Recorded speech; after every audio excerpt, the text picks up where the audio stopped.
If we are in the depleting emotion, anger, fear, etc., you're putting out adrenaline and cortisol. But at the same time, you could say, if I change it to gratitude and a regenerative feeling that I appreciate somebody while I'm doing my heart-focused breathing, you can release DHEA, the vitality hormone, feel younger, and oxytocin, which is the love hormone, right? Cue music. Places, everybody places. We're starting in 3, 2. Welcome to the Autoimmune Hour, where we look at the rise of autoimmune disorders. I've brought together top experts that range from doctors, specialists, nutritionists, researchers, and even those recovering from autoimmune to bring you the latest, most up-to-date information about autoimmunity and how to live your life uninterrupted. Thank you for joining us here on the Autoimmune Hour with Sharon Sayler. Always seek sound legal, medical, and or professional advice regarding any problems, conditions, and any of the recommendations you see, hear, or read here on the Autoimmune Hour, Understanding Autoimmune, and Life Interrupted Radio. Join the Autoimmune Hour's Courage Club. Sign up now at understandingautoimmune.com. Now, back to your host, Sharon Sayler. Welcome, everyone, to the Autoimmune Hour. I'm Sharon Sayler from SharonSayler.com and from UnderstandingAutoimmune.com, where you can find over 425 plus episodes of this show, as well as listening to this awesome one that we have for you right now. I'm really excited about this one. Plus, I have to give a big shout out to my guest because she's actually calling in from Australia, where we're pre-recording, and at 6 a.m. there on the following day. Thank her so much for getting up early to do this special informational interview that we're going to do. I'm really excited about it because we don't talk enough about it. And I think it's on the rise during the pandemic. After we've come out of the pandemic, I'm hearing much more about it. So let me give you a brief introduction to who I'm speaking about. Her name is Ruth Littler, and she is the author of the brand new and award-winning book called Live from the Inside Out. And it just talks about the importance of advocating for yourself while you reclaim your health. And I just think that's so important. The one thing I've learned in my recovery process is no one's going to advocate for you like you. And so we've got an expert here who's going to talk about how she advocated for herself. She experienced burnout, and that led to over 10 years of being chronically ill and tired and sick. And then she threw herself into researching epigenetics, new biology, nutrition. Let me take a look at the whole list that she studied: resilience, stress transformation, and biblical scriptures. And then she applied them directly to her life. And I just found that so fascinating because I, too, am one of those people that when I got the diagnosis, it was like, yeah, not going to take me. Let me research it and dove right in. In 2021, she founded 360 Wellness, a coaching consulting service focusing on resilience, stress, transformation, and reclaiming your health. So welcome, Ruth. Thanks for being on the show. Oh, thank you very much, Sharon. I really am honored to be here. I'm thrilled to have you here, and thank you so much for getting up early. Now, I'm curious. I always find, and I'm fascinated by people who, once they get an understanding of what's going wrong in their world, like their health or other things, they just don't sit back and take it. They are saying, I'm going to show life and I'm going to change it around. First, describe what led you up to realizing you were burned out. And then let's talk about some of the things that you did to recover. Firstly, I didn't even think it was burnout. Even though I'm a counselor, it's very hard to actually admit that I wasn't meeting my deadlines, or if I was, I did meet my deadlines, but it was always at working longer hours, working at nighttime, morning. It wasn't easy. So I just kept looking at it as it's a job I hate. I should get out rather than something's happening. Okay. And I did get out of the job, but I took it with me, all these things that were happening to me. And one of the things that I didn't realize was even an illness was I was actually losing hair. I just thought, oh, it's just something that happens if you get tired and exhausted. Maybe I had anemia, maybe I had some other illness, but I never actually tried to find out. But what I did find out is I had very high sugar levels during that time. I did go to see the doctor, and I did not want to admit that I had diabetes or anything like that. I don't want to know all those things. And yet I'm a registered nurse as well. But for myself, I found that very hard to take. And I'm being honest, that's how it was. And basically, I just did everything the doctor told. I am always evidence-based in my work. So I just did the things that I teach patients as well as what is in the medical treatments that are evidence-based. And then I realized it was just like one of those revolving doors. I kept going to the doctor and he or she, both actually, would say things like, if it doesn't get better, come back. So guess what? I just went back. I never thought about that I could do something different, honestly. But that's when you're so tired, it's very hard to think of something new. And that's when I started looking up fatigue. I didn't look up burnout. I actually looked up fatigue. Why am I so tired all the time? Why am I not focused? Why is it so foggy in my mind? And that's when I found HeartMath. And there were lots of techniques there. So I went and studied it. Although I studied it, I realized I still didn't get down to the cause of what was going on. And I was honestly, so tired. He had so much money with investigations, with the treatments. And one day I also had skin disorders, and I went to the dermatologist and said, what do you think is the cause? And the dermatologist turned his back to the computer and then just printed off stuff which said how to manage stress. And I just felt so powerless. And I also felt really silly because I teach stuff like this. This is what I do. And to be given that, again, maybe that was pride, but I found that really hard to take. I went to the car, sat there with my invoice, which was quite a bit of money, paid for the bill. And then I thought, I don't want to feel like this. I felt so powerless. I burst into tears and I said, no, I'm going to take my power back. And that's when I went more and more into learning about burnout. And then I realized that chronic illness all started with stress. Yes, there are some family history things, but it was really a high stress time. And that just wasn't about the job. I learned that there was other things going on, and that's how I decided I would start looking into. And as you mentioned, all the studies I did, it wasn't overnight. But one of the other things that also made me take up was I just kept striving. I had to be perfect. I had to do everything right. And then also another thing as part of my spiritual background is that we have to do everything right and keep striving and be perfect, because I learned that I didn't really that's what God wanted. So I had to do that. And I realized that was what was causing me to burn out, all that striving. And then I started studying more about where did this come about, where I was trying to please God all the time, doing stuff like this. And all those things put it together. And I thought, I'm now making a big effort to get my health back and get my power back. Bravo. Bravo. And you certainly have, which I love it, these survivor to thriver stories. And a couple of things came to mind here. I hear it quite often. And I'm seeing some commonalities in the stories that I hear, that it's fascinating to me, the number of people who say that from the chronic illness, when you research it back, was a very focused, striving, stressful life, and not taking time for themselves or reflecting on their own conditions. I'm finding that such a common thread in a lot of people that come down with autoimmune conditions. It's fascinating to me. One thing I'd like to clarify for people, could you tell them what HeartMath is? HeartMath is an institute, but it's also done nearly over 30 years of research. It's a science-based, they have a lot of research being done on resilience and stress transformation. Basically, it comes back to the power of the heart. Most times, especially from my nursing background, I learned that the brain controlled everything.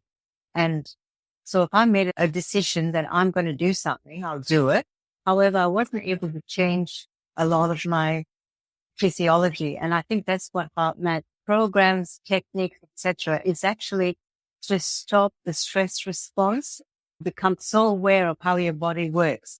yes, there's an autonomic nervous system that automatically starts out with you get adrenaline flowing to be able to deal with something, or whether it's parasympathetic nervous system, which is to slow things down and cover.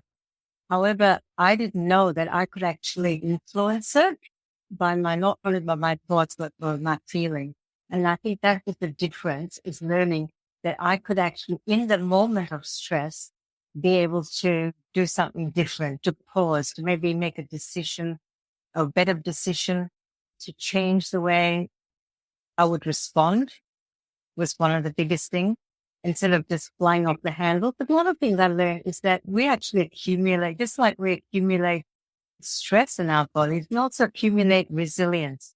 And one of the things that HeartMath actually does is increase resilience, personal resilience, and also community resilience.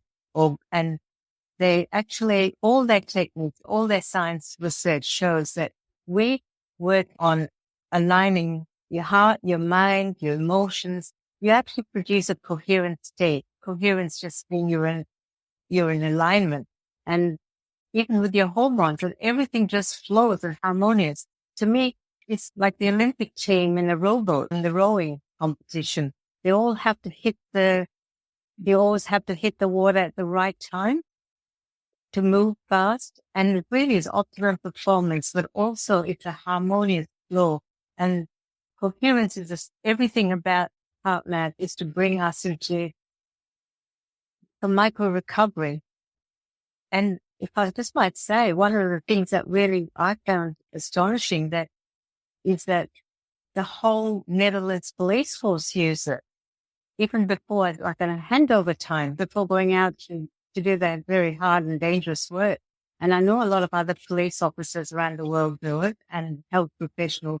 And it's basically just saying, look, I can't keep going on all the time with the adrenaline flowing all the time.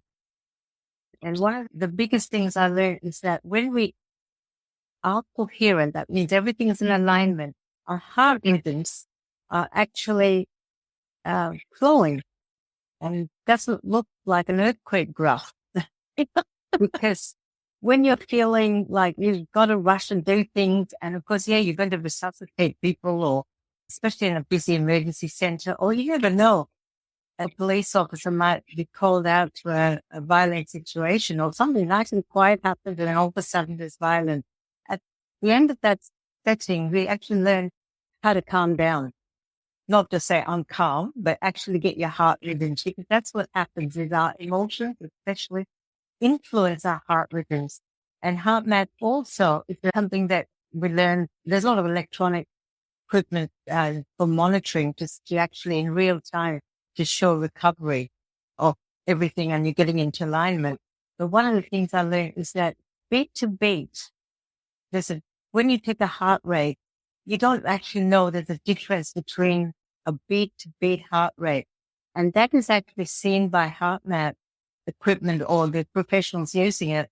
And they can actually work out who's a predictor of chronic illness early, very early, because on a graph, it would be like a heart rate variable would be very low. That means the emotional response is not flexible. Like when kids are playing and suddenly they start fighting, and I know as mom, you want to intervene, and then find I didn't have to intervene. They sorted it out themselves. They've gone back to playing together again. And that's the flexibility they have. But as I aged, I found that my flexibility was not as efficient, I should say. And that's one of the things HeartMath does, is to actually help us become more emotionally flexible. I know it's an institute, but it's a whole philosophy, a whole science, and a lot of people are using, from Olympic athletes, as I said, to first responders, and also used for people with post-traumatic stress disorder as well, especially with veterans. Wow. I've heard about it, and I'm looking forward to learning more about it. That's fascinating. And I wanted to point out, when we talked about the vagal nerve response and the parasympathetic nervous system, that for people may not be familiar with that, you can also consider that the fight, flight, or freeze response is in there too. So it's just something to think about, that imagine that you're having low level flight or freeze all the time, and how valuable it would be to learn to switch that off. That's right. And I think one of the things that best thing, not just for me, but even for other people who learn some of the techniques and things, it's really one of the best ways to actually reduce that stress, which is actually making my inflammation worse. So every time I felt stress, I really felt like I was burning inside. But one of the things I learned is that we can actually put the brakes on the stress response. But first, we've got to know what is actually happening in our bodies.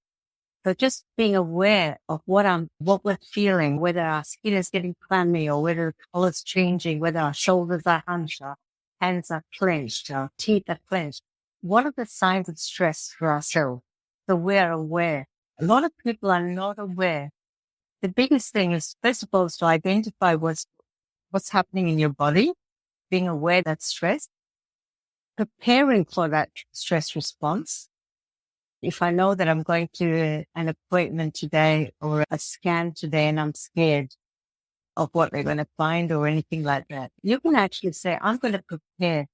I know that it's a stressful situation, so I might do a technique called the heart focused breathing just to actually start putting the brakes on that parasympathetic system.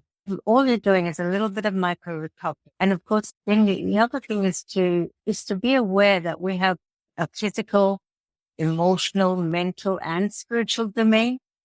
Like for me, I see my image of energy tanks when my energy gets low is actually have an image of 4 tanks. I know we're integrated, but that's how I see it. Is that like we do have 4 domains, and we have to ask ourselves, how full are our tanks? Not just 1 tank, but there's 4 tanks. And really, some of the stories of people who thrived after really, really huge tragedy and things like that, they call that other areas of themselves, not just physical, when their bodies were like so low, so fatigued, they just didn't have so much in pain. They call that spiritual resources, the tank, or they call at the mental tank. But somehow or the other, they make the decision, I'm going to open that door to get in, for them to come in. And they do it. And then they collapse afterwards. Do you know what I mean? So this is all about resilience. It's not only knowing what your energy levels are, but which area drains the most. And it's usually the emotional tanks that are drained. And the thing is, sometimes we don't even know we are leaking energy. It's fascinating to me because I think oftentimes we create our own normals. And so we're not aware that's really not being beneficial at that time. We choose a pattern of being. And there was some comments here about not even recognizing or realizing it. But sometimes when I do a habit for so long, I don't even realize it's a habit anymore. It just is on autopilot. Sometimes when you say, I've always done it this way, that doesn't mean it's the good way or a productive way. So being aware of those things that we're doing on autopilot seems like it's a really good place to start to figure out how we can refill our 4 tanks. That's right. I also, for myself, when I didn't do anything for myself, that I accepted normal, that stress level, extra emotional demands at work, physical demands. Everyone else were doing that. So I just saw that's my job. I didn't see that there was any correlation. Even people who are burning out will say, I haven't got time to work out what to do about my stress. It's something that has become a norm in society.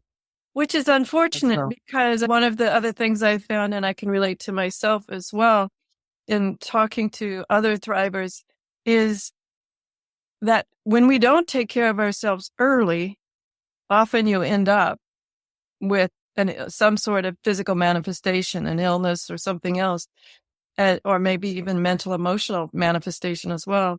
And so to me, it's such a self-defeating statement to say, I don't have time. Goodness sakes, when the body burns out, you'll have a lot of time because there were so many things that you won't be able to physically do. So it seems very self-defeating to say, I'll deal with it later, or I don't have time. That's right. And it's also like we talked about the expectations you have of yourself. That was a big energy drainer for me. I had a mentor say to me, and at first I did, sometimes when people drop in lines to you, things that you need to hear, you don't quite always understand them in the moment. You just have to sit with it and what they mean by that. And he said to me, and it was really poignant, at the time I heard it, it went, I don't get it. But he said, Sharon, sometimes you just need to learn to make your expectations preferences. And I thought, I didn't quite get what he meant by that. But as I've gone through that, and that was probably 20 years ago, and I think about it, I still think about it because now when things go in a way that I'm not happy about, and I might be getting an emotional response because I want it different, I'll say to myself, I would prefer that it plays out this way, even though I expect it's probably going to play out that way. But I'm just going to let it go. If what I prefer to happen doesn't happen, I'll be okay. And I think that's what he was trying to say to me all those years ago is you got to let go of so many of these expectations on things. It was about learning to know myself that I'll be okay instead of projecting out into the future too far and stressing myself out or ruminating about something that happened in the past. It was more about just learning to roll with what was happening. And yes, it's okay to have preferences. I would prefer it to be that way, but it doesn't mean that you're not going to be okay if it doesn't turn out that way. Once you show what's actually happening to the body, showing what sort of feelings, becoming more self-aware, really self-awareness. But it's also, I have to say that sometimes if you've been, not you, anybody, I think myself included, I wasn't really aware that I hadn't like years of resentment, elevated emotions like compassion and care and appreciation, courage, gratitude, kindness. They actually repair DNA when we use the techniques, can actually start repairing DNA. Now, the emotions such as like anger and fear, guilt, shame, resentment, bitterness actually destroys our health. And I learned this through HeartMath, but I didn't know that these feelings were inside me. I wasn't aware. I was aware when I got angry, but that's only when something really was awful that I was angry at. But most times some of it was subconsciously suppressed and something I just didn't even know. It wasn't expressed and I didn't even know. For instance, I'll give you an example where I didn't realize that I was angry inside. It's like a slow burn. It's not a pleasant feeling. But yet at the same time, I wasn't aware that was anger. And one of the things that I was reading actually was that sometimes you have scowls, your face scowls when you're saying things or to people or something. And I didn't realize that sometimes I would be cynical. I would say, oh yeah, you don't know her. I didn't realize this wasn't a gossip thing, but I was actually saying to the person, that person's not, I was angry at that person, but when they were saying how nice that person helps, and I would say, you don't know her. And I didn't realize that was inside me an anger. And I didn't realize how many years of bitterness that I had. So if I can quickly tell you, my husband was actually digging a pond for me because we wanted to have a pond in the garden. And then he came and said, come and have a look. And I looked inside. The root was, I'm not kidding, it was really wide root going right down. And I looked inside and I said, oh, that must be the root of bitterness. Oh, I didn't realize what I said, really. You know what I mean? That was obviously unconsciously bringing things up, and my body was actually getting a great message there. And then after that was like example after example came up of what I was holding back. Then you start saying bitter words to people as well. When I say people, or people that I know very closely. Oh, that was awful. And that was probably starting to unravel a lot of that accumulated emotion. And I know I've been reading a lot about shame. And one of the evidence is showing that a lot of our illnesses, and sometimes even the cancer associations are saying that there is a link between some of the cancers, even diabetes and heart problems, with shame that we've accumulated. Sometimes put on to us, sometimes we feel that way. And other times I think it comes down to generation. But also guilt. Guilt eats us up.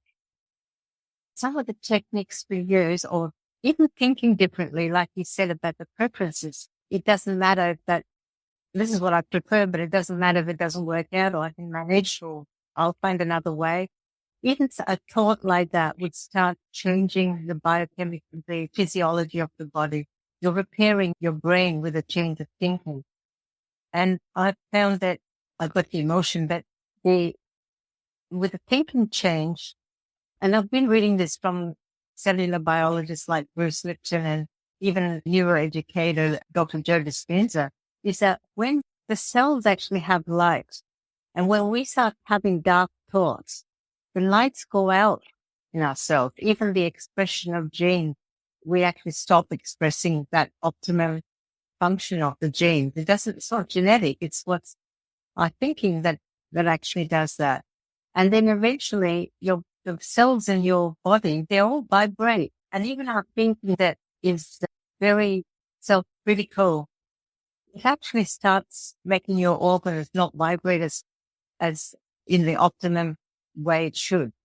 And then the other part of that is with emotions. When we're feeling anger, and, there's a pathway immediately, the sympathetic nervous system comes on and your adrenaline goes through and your cortisol.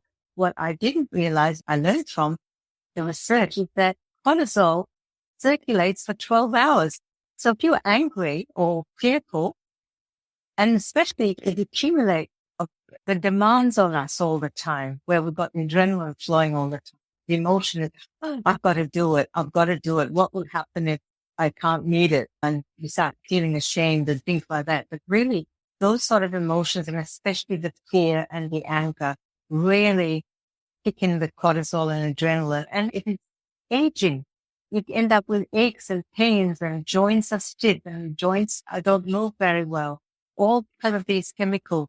And what I've found is that when you start looking at the emotions that are going on, it's identify what they are. Very difficult if you've never learned that.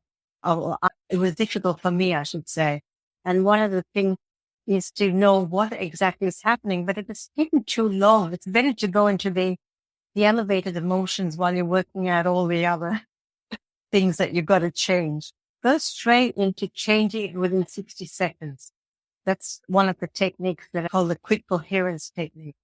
But even something like a heart-focused breathing, which is imagining you're breathing through the center of your chest, center of your heart, and breathing slowly, more slower and deeper than usual.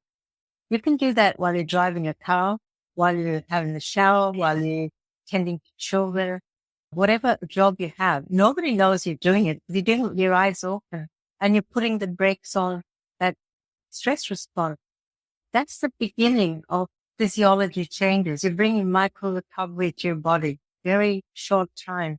If you did that a few times a day, automatically your cells are going to work better. But then you add an emotion to that heart breathing with like appreciation, somebody you appreciate, something you appreciate, something you love, something you care about. It's their regenerative feelings like kindness, being grateful, being patient. Immediately you get physiology changes in your body. You do that often enough. What they're actually saying is you're actually loving yourself, and you're receiving love from other people as well. And you're giving love. And in love, DNA actually occurs. And that's what this science, to actually realize that it's love that drives the healing. Absolutely. And I think the wonderful thing that I'm hearing in the other studies I do into epigenetics is that when we first, at least for me, when I first started hearing about our genetics, it seemed like, too bad you were born that way. Too bad it's static, not going to change. And with all this lovely research, they're showing that how much more pliable and plasticity, I can hardly ever say that, but how much more changeable it is than originally thought. And I think that gives me a lot of hope instead of this idea, too bad that you came into the world this way and you're leaving that way. It gives me a lot of hope. We need to take a quick commercial break, and when we come back, we'll talk some more with Ruth Littler about and get into more about her book titled "Live from the Inside Out." So we'll be right back. The Autoimmune Hour will return after these messages from our sponsors. It's great sponsors like these that keep this show coming to you every week. Be sure and stop by understandingautoimmune.com to learn more. Your conscious lifestyle on steroids. OMTimes Radio. IOM FM. Hi, it's Olivia Munn with my shelter pets, Frankie and Chance. Say hi, guys. When I adopted them, I discovered that they both have incredible personalities. Chance's sole purpose in life is to love and to be loved. Frankie is a little bit of a scoundrel and always entertaining. They're a little bit of a lot of things, but they're all pure love. Adopt pure love at theshelterpetproject.org. Brought to you by the Ad Council, the Humane Society of the United States, and Maddie's Fund. OMTimes Magazine is one of the leading online content providers of positivity, wellness, and personal empowerment. A philanthropic organization, their net proceeds are funneled to support worldwide charity initiatives via Humanity Healing International. Through their commitment to creating community and providing conscious content, they aspire to uplift humanity on a global scale. OMTimes, co-creating a more conscious lifestyle. Listen and imagine.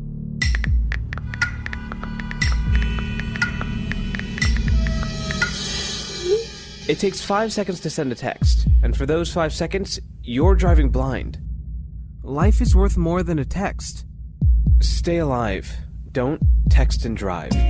Visit StopTextStopWrecks.org, a message brought to you by the National Highway Traffic Safety Administration, Project Yellow Light, Noise, and the Ad Council. Hi, this is Sharon, and of course you know me from here on the Autoimmune Hour. Maybe you don't know I'm also an author. My latest book is for kids. It's Pinky Chenille and the Rainbow Hunters, a winner of a 5-star reader's favorite review. It's perfect for your early reader and a great bedtime story for your young adventurers. Check it out over at pinkychenille.com. That's PinkyChenille.com. See you there. Research shows we apologize up to 10 times a day, and most of the time, we say sorry as a response to someone else's mistake. What if we thanked people instead of all that unnecessary apologizing? So instead of saying, sorry, I'm rambling, you say, thank you for listening. Join us at projectforgive.com, a free, non-religious resource on global forgiveness.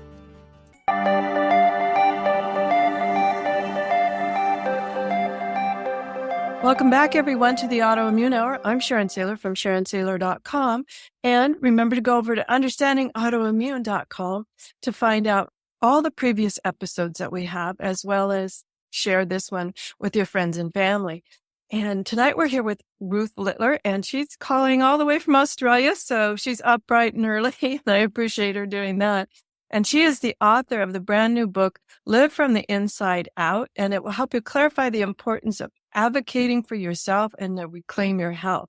And I'm all about advocating for ourselves. So often it's easy when we're not feeling well, and you probably might be not at that moment on top of your game. I remember early in my diagnosis, I wasn't on top of my game for sure. And advocating for myself was tough. Although every time I did it, I'd walk out of maybe the doctor's office. Early on, I had a doctor that his method of communication was gaslighting. I remember finally when I got up the courage to say my piece, my truth about it, and actually fired the doctor. I remember walking out and having a huge emotional relief of a fist pump and me just going, yes, as I walked out the door. And that was the moment where it was a transformation, Ruth, in me reclaiming I'm not sure what I reclaimed at that moment other than my voice. And things began to unfold then, of course. And shortly after that, I decided to start the Autoimmune Hour podcast. And I love this idea from the inside out and taking back control. Because one of the early things in my diagnosis was I just felt my body was doing its thing. It was out of control. It's like I couldn't stop it from having the muscle weaknesses and the brain fog and all of that. And so let's talk a little bit about some of the premise of your book, Live from the Inside Out. As I said to you before, I thought this changing a job would stop the stress. This is over 10 years, right? I just thought if I just change things, take a holiday, have a massage, take vitamins, take these other tips, supplements, it'll all be okay. And it was always like trying to change everything around me rather than what was going on inside. And it's quite a famous statement. It says the outside world actually follows the inner world.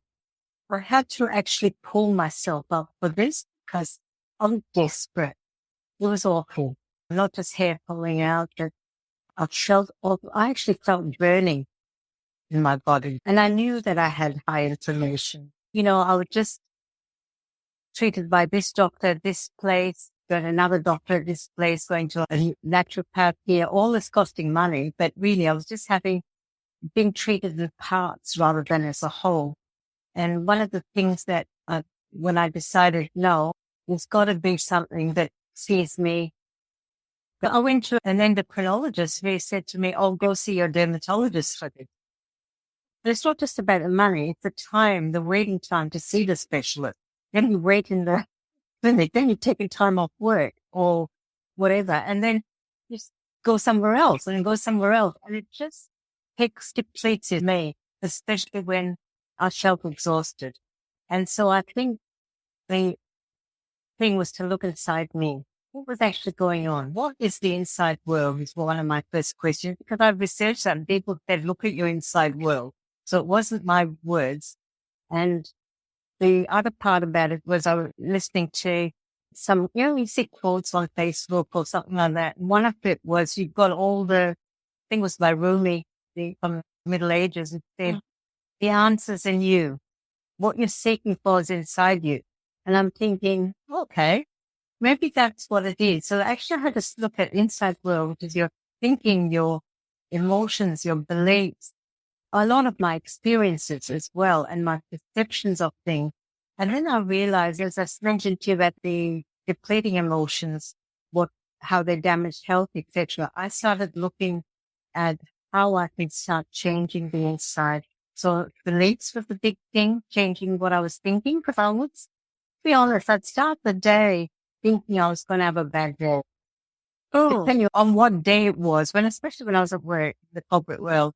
And although it depends on who was working with you or what the meeting was about for the day or something, and I think, so automatically that's what was actually draining me as well as not really helping me. And I realized that when you have a thought that is depleting to start with or negative or not helpful, doesn't serve me, I have an emotion that matches it. And it happens instantaneously. And it's a low emotion. It is a depleting emotion, usually frustration, irritation, dissatisfaction. This is not what I signed up for. I hate what I'm doing, etc. It wasn't like that all the time, but I'm just using an example. And then afterwards, then I have another thought that says, I can't wait till the day's over, my work day is over. And then I'd match that emotion, which is really not joyful. It was really a drag, something that just depleted me again. And that's when I started advocating this for yourself. To me, means I need to be brave.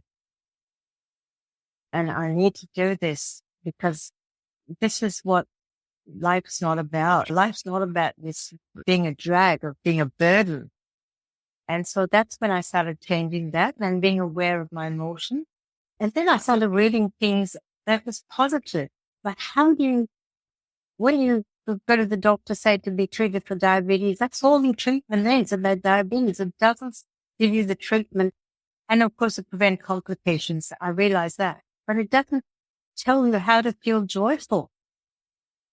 They don't tell you that you're living your day in misery, in a quiet desperation. How about changing that? And I've read some really good books on epigenetics, but one of them was by a psychiatrist. And he talked about research being done, or that was done, on monks.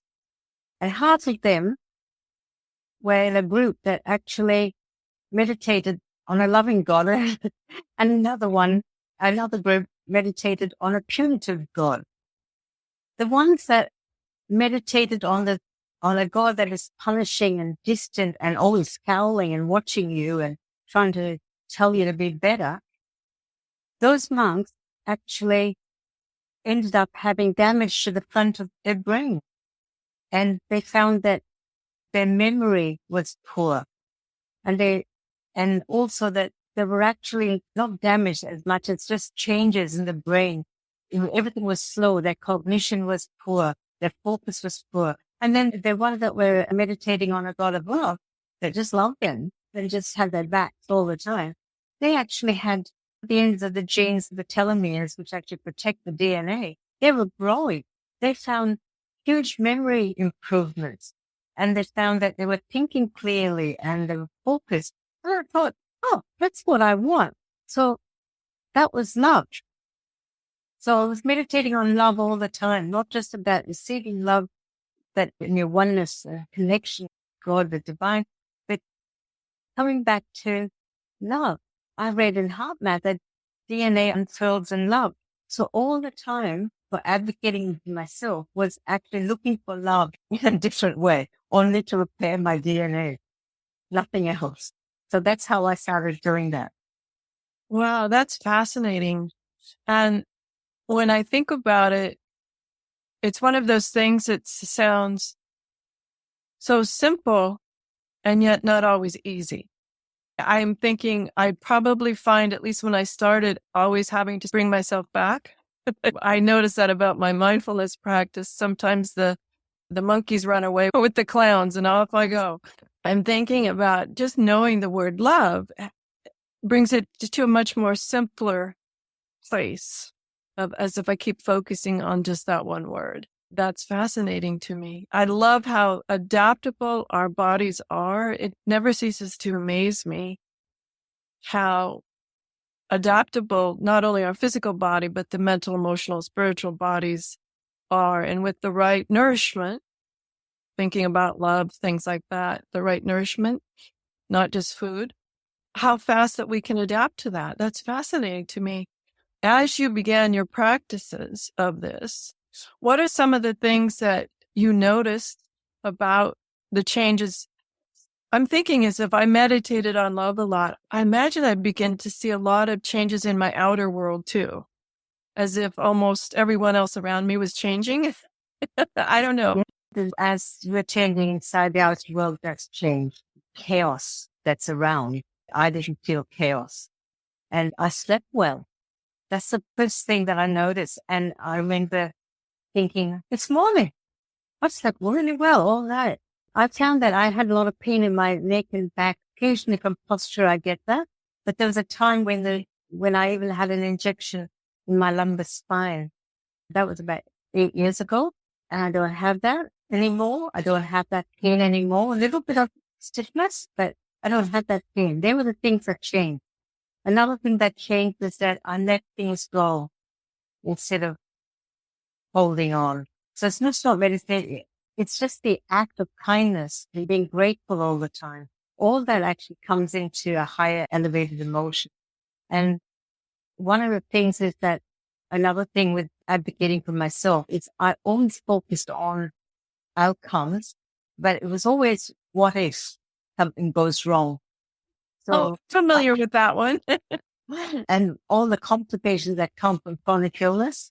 At times I would think of the complications, and one day you have a day where you have some difficulty. I think of complications. Like if my sugar levels went out, I would think, oh, all these complications, if I don't get this down. And it became a striving thing. But when I realized that I was in the flow and that everything works well if I just let go. So even before going to bed at night, what are some of the things I need to let go of? And some of the things that come to me is usually resentments, or that I was resentful about something, or that I was just being narrow-minded, being rigid. So I have to let that go. And all that actually changed my outer world. Because yes, I changed my job. I do self-employed, but at the same time, I'm getting people come to me because of what's changed in me. You're calmer, you're patient, you're so focused, even though you've got other things to do. And I teach them, I tell them, this is what I do. 1 minute, 6 times a day, I do a quick coherence technique. I do heart focused breathing. Even 4 years ago, I was at a photocopier, and I'm standing there copying quite a lot of things. And I was doing my heart focused breathing and smiling as people around me. And people that were impatient, waiting in line, were all smiling back at me. And through the heart's magnetic field, they're actually feeling my calmness, feeling something different in me. So yes, the inside world is just not about the eating and things like that. It's about changing our thinking and the emotions especially. And it's so easy with techniques. There's so many techniques with HeartMath. Like, for instance, I'm saying resentful, but just say that's in my head at the moment. But I feel resentful about something, and I think, no, I don't want to feel resentful. You could change your attitude in 60 seconds or even less. But just say, okay, I want to replace this feeling with, example, kindness or being grateful. So I breathe in gratitude. I breathe out gratitude. Or I could do it the other way. So I breathe in gratitude and I breathe out resentment. This all comes back to a loving way of life. The power of the heart. There's more messages from the heart going to the brain than the brain to the heart. And everything comes back. Once we get this alignment between the heart and the brain, everything works together like those oars hitting the water at the right time, the rowboat. And the hormones that are released with every emotional change, there's 1,400 chemicals that are released. And if we are in the depleting emotions, anger, fear, etc., you're putting out adrenaline and cortisol. But at the same time, you could say, if I change it to gratitude, if I change it to a regenerative feeling that I appreciate somebody while I'm doing my heart-focused breathing, you can release DHEA, the vitality hormone, feel younger. And even oxytocin, which is the love hormone, right? Releasing resentment and bringing in energy of love and appreciation sounds awesome. I'm really thrilled about what we've learned today. We're just about out of time, so please share with us any final thoughts and then also where we can get your book and learn more about you. I think the biggest thing to realize is that stopping the stress response is going to reduce your symptoms of pain and inflammation and things like that. They are important things to realize. There is research that shows biologically we have these biohacks with everything that we do, and that we can actually do reverse some of our illnesses, but also to actually biologically change your age, which is research that is being done. You could see a lot of this on heartmath.org, and especially for children. So teachers and children, there are lots of programs for children, and even in kindergarten, they can start with a heart-focused breathing. And yes, my book is available online, normal bookstores, but also through my website and through Amazon. Fantastic. And we'll have that up at understandingautoimmune.com. So if you've missed it here, just go over to understandingautoimmune.com and search for this show. And we'll have all that information about Ruth, her book, Live from the Inside Out, as well as some other great things that we'll have there for you. So thank you, Ruth, for getting up early and being here with us today. This has been so fascinating and hopeful and helpful that you're not stuck. You are not your diagnosis, that there's plenty of things you can do to change what your current state is. Always hopeful, because sometimes I remember back in the early parts of my diagnosis with doctors giving me stats and things like that. They're like, you live with it. This is your life from now on and all of that with very little hope. And so I love that, including in your work, there's a lot of hope that you can, and you do have a lot of ability to change your current circumstances. So everyone, have a great week, whatever your adventures. Join me next week for another brand new episode. Enjoy. The information provided on the Autoimmune Hour, Understanding Autoimmune, and Life Interrupted Radio, including the websites understandingautoimmune.com and lifeinterruptedradio.com, plus social media, is for educational purposes only. What you read, hear, and see on the Autoimmune Hour, Understanding Autoimmune, and Life Interrupted Radio, and its websites and other media outlets is based on experience only. The information should never be used for any legal, diagnostic, or treatment purposes. For the next few minutes, we'll be providing a guided meditation. Meditation is a positive way to help reset your day and does require specific, targeted attention and focus. Please do not drive or operate machinery during this time. As we say here, drive when you drive and meditate when you meditate.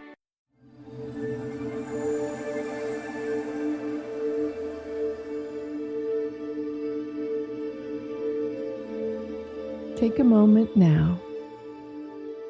Take a nice deep breath.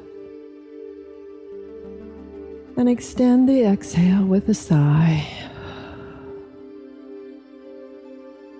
That's right. Just let it all go out on the exhale. Relaxing every nook and cranny of your body, finding a nice, comfortable spot. That's right. Take a moment now and go to your favorite spot, your favorite place. You know the place. Take a look around and savor the colors, the smells, the textures and patterns as you continue to relax and just let it all go in your nice, safe spot. That's right. On this next exhale, continuing to relax, begin to let your mind wander to just the ones and twos in life. Right now, we won't be doing the tens.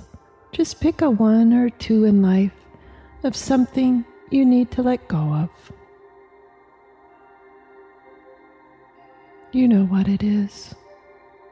Maybe it's a resentment, a flash of anger, an expectation that didn't happen, and you've been carrying it around like a heavy weight. On this exhale, just let it go. Let it drop. That's right, completely drop. Notice how quick and simple it was. Gravity takes over when we drop things, so just let it drop. We don't have to do anything but let go. That's right.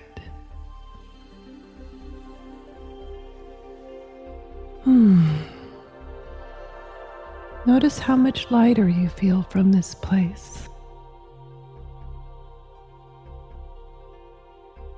Are there any other thoughts that wandered through that need to let go? Take the next few moments now to let them all drop. That's right, you just need to let go.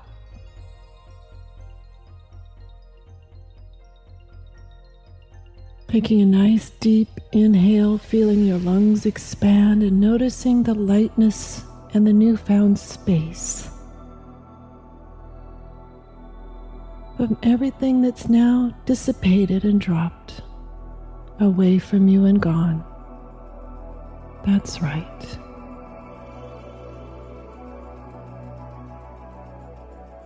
On the next inhale, fill those spots with joy and happiness, discovery, imagination, and curiosity.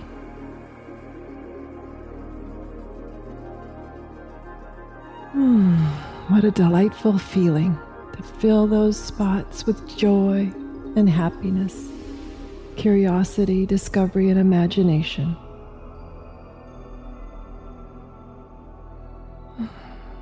That's right.